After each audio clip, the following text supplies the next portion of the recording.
निर्बल से लड़ाई बलवान की, ये कहानी है दिए की और तूफान की।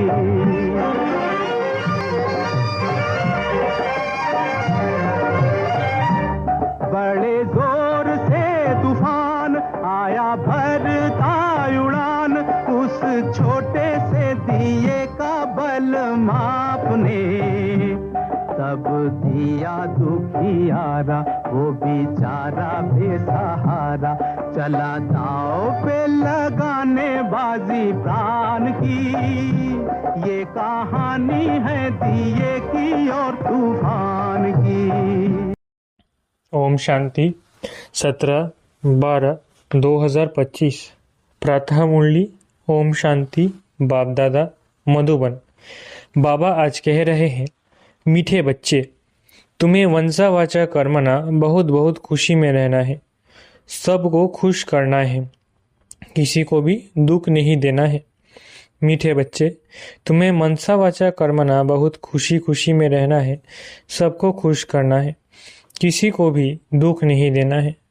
प्रश्न, डबल अहिंसक बनने वाले बच्चों को कौन सा ध्यान रखना है? उत्तर, पहला ध्यान रखना है कि ऐसी कोई वाचा मुख से न निकले जिससे किसी को भी दुख हो, क्योंकि वाचा से दुख देना भी हिंसा है। दूसरा, हम देवता बनने वाले हैं, इसलिए चलन बहुत रॉयल हो, खान पान न बहुत ऊंचा हो न नीचा हो। गीत, निर्बल से लड़ाई बलवान की। ओम शांति। मीठे मीठे सिखलधे बच्चों को बाप रोज पहले पहले समझाते हैं कि अपने को आत्मा समझ बैठो और बाप को याद करो। कहते हैं ना, अटेंशन प्लीज, तो बाप कहते हैं एक तो अटेंशन दो बाप की तरफ। बाप कितना मीठा है, उनको कहा जाता है प्यार का सागर, ज्ञान का सागर, तो तुमको भी प्यारा बनना चाहिए। मनसा वाचा कर्मना, हर बात में तुमको खुशी रहनी चाहिए, कोई को भी दुख नहीं देना है। बाप भी किसी को दुखी नहीं करते हैं, बाप आए ही है सुखी करने। तुमको भी कोई प्रकार का किसको दुख नहीं देना है, कोई भी ऐसा कर्म नहीं करना चाहिए, मनसा में भी नहीं आना चाहिए। परंतु ये अवस्था पिछाड़ी में होगी, कुछ न कुछ कर्म इंद्रियों से भूल होती है। अपने को आत्मा समझेंगे, दूसरे को भी आत्मा भाई देखेंगे, तो फिर किसको दुख नहीं देंगे। शरीर ही नहीं देखेंगे तो दुख कैसे देंगे। इसमें गुप्त मेहनत है, ये सारा बुद्धि का काम है। अभी तुम पारस बुद्धि बन रहे हो। तुम जब पारस बुद्धि थे तो तुमने बहुत सुख देखे, तुम ही सुख धाम के मालिक थे ना। ये है दुख धाम, ये तो बहुत सिंपल है। वो शांति धाम है हमारा स्वीट होम, फिर वहाँ से पार्ट बजाने आए हैं। दुख का पार्ट बहुत समय बजाया है, अब सुख धाम में चलना है, इसलिए एक दो को भाई भाई समझना है। आत्मा आत्मा को दुख नहीं दे सकती।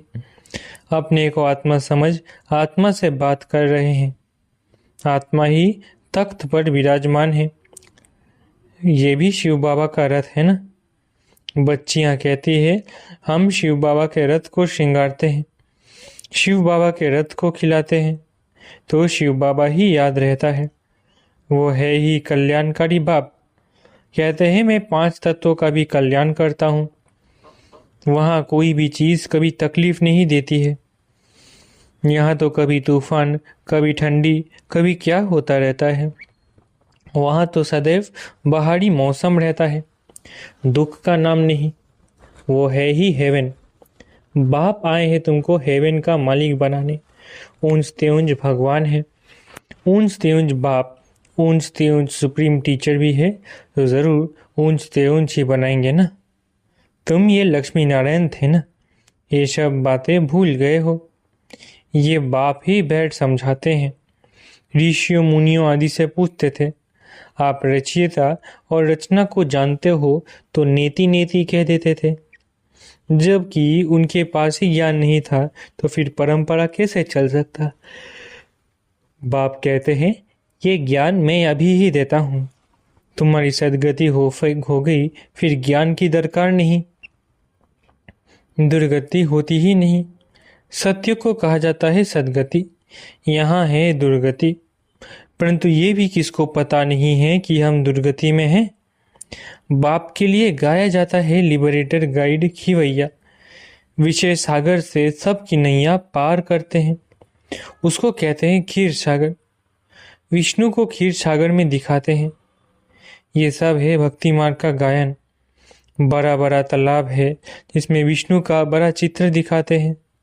बाप समझाते हैं तुमने ही सारे विश्व पर राज्य किया है, अनेक बार हार खाई और जीत पाई है। बाप कहते हैं काम महाशत्रु है, उन पर जीत पाने से जगत जीत बनेंगे, तो खुशी से बनना चाहिए ना। भल गृहस्थ व्यवहार में प्रवृत्ति मार्ग में रहो, परंतु कमल फूल समान पवित्र रहो। अभी तुम कांटों से फूल बन रहे हो। समझ में आता है यह है फॉरेस्ट ऑफ थॉर्न्स, कांटों का जंगल। एक दो को कितना तंग करते हैं, मार देते हैं। बाप मीठे मीठे बच्चों को कहते हैं तुम सब की अब वानप्रस्थ अवस्था है, छोटे बड़े सब की वानप्रस्थ अवस्था है। तुम वाणी से परे जाने के लिए पढ़ते हो ना। तुमको अभी सद्गुरु मिला है, वो तो वानप्रस्थ में तुमको ले ही जाएंगे। ये है यूनिवर्सिटी। भगवानोवाच है ना, मैं तुमको राजयोग सिखलाकर राजाओं का राजा बनाता हूँ। जो पूज्य राजाएं थे वही फिर पुजारी राजाएं बनते हैं। तो बाप कहते हैं बच्चे अच्छी रीति पुरुषार्थ करो, देवी गुण धारण करो, भल खाओ पियो, श्रीनाथ द्वारे में जाओ, वहाँ घी के माल ढेर मिलते हैं। घी के कुएं ही बने हुए हैं, खाते फिर कौन है? पुजारी। श्रीनाथ और जगन्नाथ दोनों को काला बनाया है। जगन्नाथ के मंदिर में देवताओं के गंदे चित्र है। वहाँ चावल का हंडा बनाते हैं, वो पक जाने से 4 भाग हो जाते हैं। सिर्फ चावल का ही भोग लगता है क्योंकि ये भी साधारण है ना। इस तरफ गरीब और उस तरफ साहूकार। अभी तो देखो कितने खरा गरीब है, खाने पीने को कुछ नहीं मिलता। सतयुग में तो सब कुछ है। तो बाप आत्माओं को बैठ समझाते हैं शिव बाबा बहुत मीठा है, वो तो है निराकार। प्यार आत्मा को किया जाता है ना, आत्मा को ही बुलाया जाता है। शरीर तो जल गया, उनकी आत्मा को बुलाते हैं, ज्योति जगाते हैं। इससे सीधे आत्मा को अंधियारा होता है। आत्मा है ही शरीर रहित, तो फिर अंधियारे आदि की बात कैसे हो सकती है? वहाँ ये बातें होती नहीं। ये सब है भक्ति मार्ग। बाप कितना अच्छी रीति समझाते हैं। ज्ञान बहुत मीठा है, इसमें आंखें खोलकर सुनना होता है। बाप को तो देखेंगे ना। तुम जानते हो शिव बाबा यहाँ विराजमान है, तो आंखें खोल कर बैठना चाहिए ना। बेहद के बाप को देखना चाहिए। आगे बच्चियां बाबा को देखने से ही ध्यान में चली जाती थी। आपस में भी बैठे बैठे ध्यान में चले जाते थे।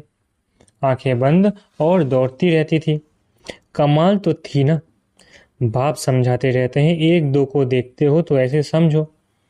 हम भाई आत्मा से बात करते हैं, भाई को समझाते हैं। तुम बेहद के बाप की राय नहीं मानेंगे। तुम ये अंतिम जन्म पवित्र बनेंगे तो पवित्र दुनिया के मालिक बनेंगे। बाबा बहुतों को समझाते हैं। कोई तो फट से कह देते हैं बाबा हम जरूर पवित्र बनेंगे। पवित्र रहना तो अच्छा है। कुमारी पवित्र है तो सब उनको माथा टेकती है। शादी करती है तो पुजारी बन जाती है। सबको माथा टेकना पड़ता है। तो प्यूरिटी अच्छी है ना। प्यूरिटी है तो पीस प्रॉस्पेरिटी है। सारा मदार पवित्रता पर है। बुलाते भी है हे पतित पावनाओं। पावन दुनिया में रावण होता नहीं, वो है ही राम राज्य। जब खीरखंड रहते हैं, धर्म का राज्य है, फिर रावण कहाँ से आया? रामायण आदि कितना प्रेम से बैठ सुनाते हैं। ये सब है भक्ति। तो बच्चियां साक्षात्कार में डांस करने लग पड़ती है। सच की बेरी का तो गायन है, हिलेगी लेकिन डूबेगी नहीं। और कोई सत्संग में जाने की मना नहीं करते। यहाँ कितने रोकते हैं। बाप तुमको ज्ञान देते हैं। तुम बनते हो बीके। ब्राह्मण तो जरूर बनना है। बाप है ही स्वर्ग की स्थापना करने वाला, तो जरूर हम भी स्वर्ग के मालिक होने चाहिए। हम यहाँ नरक में क्यों पड़े हैं? अभी समझ में आता है कि आगे हम भी पुजारी थे, अभी फिर पूज्य बनते हैं 21 जन्मों के लिए। 63 जन्म पुजारी बने, अभी फिर हम पूज्य स्वर्ग के मालिक बनेंगे। ये है नर से नारायण बनने की नॉलेज। भगवानुवाच, मैं तुमको राजाओं का राजा बनाता हूँ। पतित राजाएं पावन राजाओं को नमन वंदन करते हैं। हर एक महाराजा के महलों में मंदिर जरूर होगा, वो भी राधे कृष्ण का या लक्ष्मी नारायण का या राम सीता का। आजकल तो गणेश हनुमान आदि के भी मंदिर बनाते रहते हैं। भक्ति मार्ग में कितनी अंधश्रद्धा है। अभी तुम समझते हो बरोबर हमने राजाई की, फिर वाम मार्ग में गिरते हैं। अब बाप समझाते हैं तुम्हारा ये अंतिम जन्म है। मीठे मीठे बच्चे, पहले तुम स्वर्ग में थे, फिर उतरते उतरते पट आकर पड़े हो। तुम कहेंगे हम बहुत ऊंच थे, फिर बाप हमको ऊंच चढ़ाते हैं। हम हर 5000 वर्ष बाद पढ़ते ही आते हैं। इसको कहा जाता है वर्ल्ड की हिस्ट्री ज्योग्राफी रिपीट। बाबा कहते हैं मैं तुम बच्चों को विश्व का मालिक बनाता हूँ, सारे विश्व में तुम्हारा राज्य होगा। गीत में भी है ना, बाबा आप ऐसा राज्य देते हो जो कोई छीन न सके। अभी तो कितनी पार्टीशन है, पानी के ऊपर जमीन के ऊपर झगड़ा चलता रहता है। अपने अपने प्रांत की संभाल करते रहते हैं। ना करे तो छोकरे लोग अर्थात बच्चे लोग पत्थर मारने लग पड़े। वो लोग समझते हैं ये नवजवान पहलवान बन भारत की रक्षा करेंगे, सो पहलवानी अभी दिखलाते रहते हैं। दुनिया की हालत देखो कैसी है, रावण राज्य है ना। बाप कहते हैं ये है ही आसुरी संप्रदाय। तुम अभी दैवी संप्रदाय बन रहे हो। देवताओं और असुरों की फिर लड़ाई कैसे होगी? तुम तो डबल अहिंसक बनते हो। वो है डबल अहिंसक। देवी देवताओं को डबल अहिंसक कहा जाता है। अहिंसा परमो देवी देवता धर्म कहा जाता है। बाबा ने समझाया किसको वाचा से दुख देना भी हिंसा है। तुम देवता बनते हो तो हर बात में रॉयल्टी होनी चाहिए। खान पान आदि न बहुत ऊंचा न बहुत हल्का, एक रस। राजाओं आदि का बोलना बहुत कम होता है। प्रजा का भी राजा में बहुत प्यार रहता है। यहाँ तो देखो क्या लगा पड़ा है, कितने आंदोलन है। बाप कहते हैं जब ऐसी हालत हो जाती है तब मैं आकर विश्व में शांति करता हूँ। गवर्नमेंट चाहती है सब मिलकर एक हो जाए। भल सब ब्रदर्स तो है, परंतु ये तो खेल है ना। बाप कहते हैं बच्चों को तुम कोई फिक्र नहीं करो, अनाज की अभी तकलीफ है, वहाँ तो अनाज इतना हो जाएगा, बिगर पैसे जितना चाहिए उतना मिलता रहेगा। अभी वो दैवी राजधानी स्थापन कर रहे हैं। हम हेल्थ को भी ऐसा बना देते हैं जो कभी कोई रोग होवे ही नहीं, गारंटी है। कैरेक्टर भी हम इन देवताओं जैसा बनाते हैं। जैसे जैसा मिनिस्टर हो ऐसा उनको समझा सकते हो। युक्ति से समझाना चाहिए। ओपिनियन में बहुत अच्छे लिखते हैं, परंतु अरे तुम भी तो समझो ना, तो कहते फुर्सत नहीं। तुम बड़े लोग कुछ आवाज करेंगे तो गरीबों का भी भला होगा। बाप समझाते हैं अभी सब के सिर पर काल खड़ा है, आज कल करते करते काल खा जाएगा। तुम कुंभकर्ण मिसल बन पड़े हो। बच्चों को समझाने में बहुत मजा भी आता है। बाबा ने ही ये चित्र आदि बनवाए हैं, दादा को थोड़े ही यह ज्ञान था। तुमको वर्षा लौकिक और पारलौकिक बाप से मिलता है, अलौकिक बाप से वर्षा नहीं मिलता। ये तो दलाल है, इनका वर्षा नहीं है। प्रजापिता ब्रह्मा को याद नहीं करना है। मेरे से तुमको कुछ भी नहीं मिलता, मैं भी पढ़ता हूँ। वर्षा है ही एक हद का, दूसरा बेहद के बाप का। प्रजापिता ब्रह्मा क्या वर्षा देंगे? बाप कहते हैं मामेकम याद करो। ये तो रथ है ना, रथ को तो याद नहीं करना है ना। ऊंच त्यूंज भगवान कहा जाता है। बाप आत्माओं को बैठ समझाते हैं। आत्मा ही सब कुछ करती है ना, एक खाल छोड़ दूसरी लेती है। जैसे सर्प का मिसाल है, भ्रमरिया भी तुम हो। ज्ञान की भू भू करो। ज्ञान सुनाते सुनाते तुम किसी को भी विश्व का मालिक बना सकते हो। बाप जो तुम्हें विश्व का मालिक बनाते हैं, ऐसे बाप को क्यों नहीं याद करेंगे। अब बाप आया हुआ है तो वर्षा क्यों नहीं लेना चाहिए। ऐसे क्यों कहते कि फुर्सत नहीं मिलती। अच्छे अच्छे बच्चे तो सेकंड में समझ जाते हैं। बाबा ने समझाया है, मनुष्य लक्ष्मी की पूजा करते हैं। अब लक्ष्मी से क्या मिलता है और अम्बा से क्या मिलता है। लक्ष्मी तो है ही स्वर्ग की देवी, उनसे पैसे की भीख मांगते हैं। अम्बा तो विश्व का मालिक बनाती है, सब कामनाएं पूरा कर देती है। श्रीमत द्वारा सब कामनाएं पूरी हो जाती है। अच्छा, मीठे मीठे सिकलर बच्चों प्रति माता पिता बाप दादा का याद करो गुड मॉर्निंग। रूहानी बाप की रूहानी बच्चों को नमस्ते। हम रूहानी बच्चों की रूहानी माता पिता बाप दादा को याद प्यार गुड मॉर्निंग और नमस्ते। धारणा के लिए मुख्य सार। पहला, इन कर्मेंद्रियों से कोई भूल न हो, इसके लिए मैं आत्मा हूँ ये स्मृति पक्की करनी है। शरीर को नहीं देखना है, एक बाप की तरफ अटेंशन देना है।